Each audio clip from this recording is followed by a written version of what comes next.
नमस्कार। आज मैं आपके लिए लेकर आई हूँ एकादशी व्रत की कथा। उत्पन्ना एकादशी का व्रत भगवान विष्णु को समर्पित है। इस दिन भगवान श्री कृष्ण की पूजा करने से मोक्ष की प्राप्ति होती है।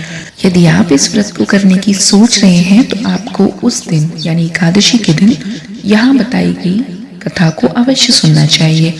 धार्मिक मान्यताओं के अनुसार इस कथा को पढ़ने से भगवान विष्णु के साथ साथ माता लक्ष्मी भी जल्दी प्रसन्न होती हैं।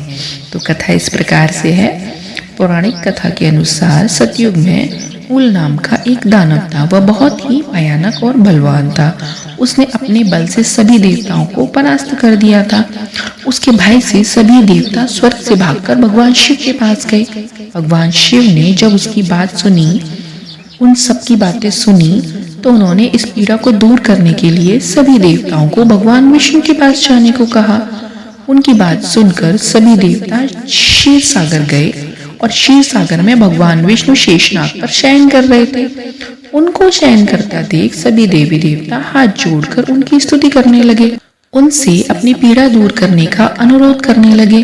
दानव द्वारा सताए गए सभी देवताओं को अपनी शरण में आए देख भगवान विष्णु ने कहा, वह कौन है जो आप लोगों को स्वर्ग से बाहर निकाल सकता है? कैसे निकाल सकता है? उसका नाम क्या है? उसमें कितना बल है?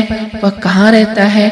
उसके साथ कौन कौन से और भी दानव हैं? उनकी यह बात को सुनकर भगवान इंद्र ने उन्हें सभी राक्षसों का नाम और उनकी शक्ति के बारे में भी बताया।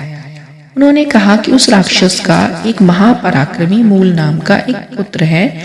उसकी चंद्रावती नाम की एक नगरी है। उसी ने अपने पराक्रम से हम लोगों को स्वर्ग से निकालकर बाहर कर दिया है और स्वयं ही स्वर्ग का मालिक बन बैठा है। हे प्रभु, आप उस दुष्ट राक्षस को मारकर हम लोगों की पीड़ा दूर करें। यह सुनकर भगवान विष्णु ने कहा कि मैं उस राक्षस को मारकर आप लोगों की पीड़ा को दूर करूंगा। तब भगवान विष्णु ने देवताओं से कहा, आप लोग चंद्रावती नगर जाएं। उनके इस वचन को सुनकर सभी देवी देवता चंद्रावती नगर की ओर प्रस्थान कर गए। उस समय सूर्य सेना सहित युद्ध भूमि में गजराज था। उसके भयानक गर्जना को सुनकर सभी देवी देवता चारों दिशाओं में भागने लगे। तब भगवान विष्णु स्वयं रणभूमि में आकर उससे युद्ध करने लगे। वह युद्ध 10,000 वर्ष तक चला। युद्ध में थक जाने पर भगवान विष्णु बद्रिका आश्रम चले गए। वहाँ हेमावती नामक सुंदर गुफा थी। बता दें, यह गुफा 12 योजन लंबी है। उसका एक ही द्वार है। भगवान विष्णु वहाँ योग निद्रा में नजर आते हैं। भगवान विष्णु के सो जाने पर मोर भी उनके पीछे पीछे उस गुफा के पास आ गया। भगवान विष्णु को सोया देखकर मोर उन्हें मारने के लिए आगे बढ़ा। तभी भगवान विष्णु के शरीर से उज्जवल कांतिमय रूप वाली देवी प्रकट हुई और उन्होंने मोर को युद्ध के लिए ललकारा। मोर जैसे ही देवी की तरफ युद्ध करने के लिए दौड़ा, उसी वक्त देवी ने उसे मौत के घाट उतार दिया। जब भगवान विष्णु योग निद्रा से उठे, तब देवी ने उन्हें सारी बात बता दी।